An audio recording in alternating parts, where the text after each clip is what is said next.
When it comes to large ears, there are a few strategies you can try to make them less noticeable. One approach is to wear small lobe earrings, like studs or small hoops, which draw attention away from the ear tips.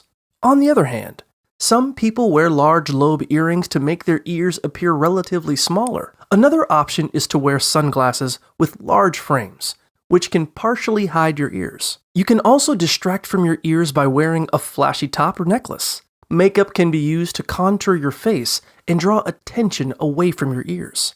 If you're feeling insecure, you can use double-sided tape to pin back your ears temporarily. Accessories like headbands, earmuffs, scarves, and hats can also cover your ears completely. For those with short hair, applying mousse or styling products and combing the hair towards the face can help. Adding volume to the hair can also make it easier to cover the ears, whether through dry shampoo, styling products, or curling.